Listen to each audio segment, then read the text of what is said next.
Bonjour à tous. Aujourd'hui, on va parler de la grippe et des huiles essentielles qui peuvent nous accompagner naturellement dans cette période d'inconfort. Et juste avant de commencer, si vous souhaitez donner un petit coup de main à notre chaîne, n'hésitez pas à vous abonner, à partager et à mettre un pouce en l'air sur cette vidéo. Alors, la grippe, abréviation de l'influenza, c'est une maladie infectieuse respiratoire aiguë causée par les virus de l'influenza. La grippe est une affection saisonnière qui se manifeste généralement pendant les mois d'automne et d'hiver, bien que des cas puissent survenir à tout moment de l'année. Cette maladie est contagieuse et peut se propager rapidement d'une personne à l'autre. Alors, je disais, la grippe est causée par des virus de l'influenza qui appartiennent à la famille des Orthomyxoviridae. Il existe plusieurs souches de virus de la grippe, dont les plus courantes sont les souches de l'influenza A, B et C, il me semble. Et ces virus peuvent muter avec le temps. Il ne faut pas confondre la grippe avec le ou la Covid qui est causée par le coronavirus SARS-CoV-2.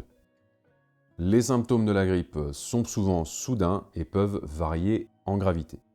Les plus courants incluent une fièvre élevée, des frissons, une forte fatigue, des maux de tête sévères, des douleurs musculaires avec des courbatures, une toux sèche, une gorge irritée, une congestion nasale et un écoulement nasal.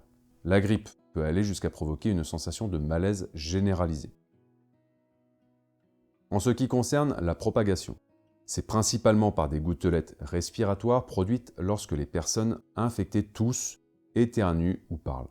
Les personnes atteintes de la grippe sont contagieuses avant même l'apparition des symptômes, et jusqu'à environ une semaine après le début de la maladie.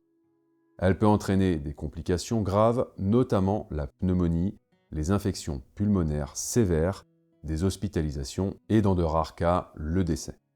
Il ne faut pas perdre de vue que les groupes à risque, tels que les jeunes enfants, les personnes âgées, les femmes enceintes et les individus atteints de maladies chroniques, sont plus vulnérables aux complications.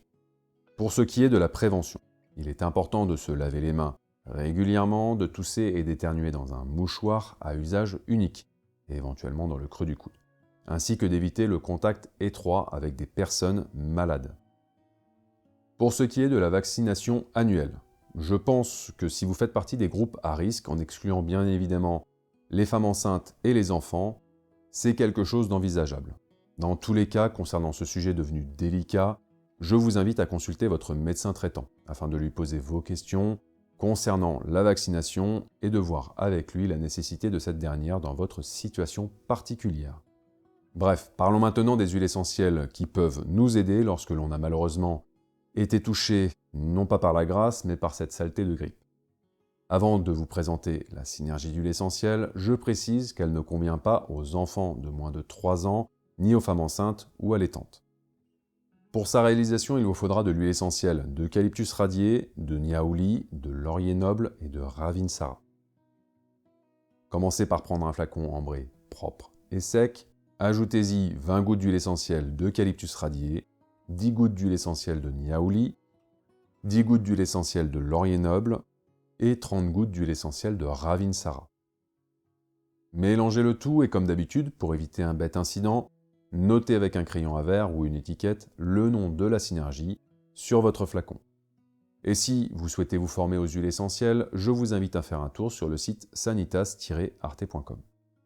Pour son utilisation, appliquez 5 à 7 gouttes de cette synergie dans une demi-cuillère à café d'huile végétale de pépins de raisin, sur le thorax et le haut du dos 4 à 6 fois par jour pendant 2 à 3 jours seulement.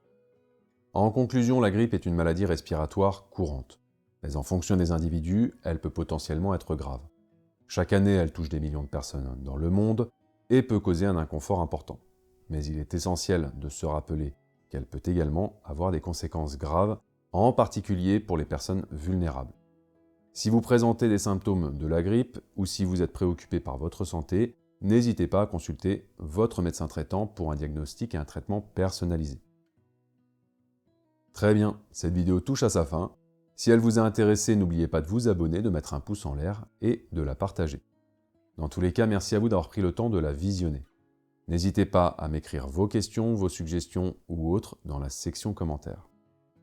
Je vous dis à la semaine prochaine pour une nouvelle vidéo et en attendant, prenez soin de vous.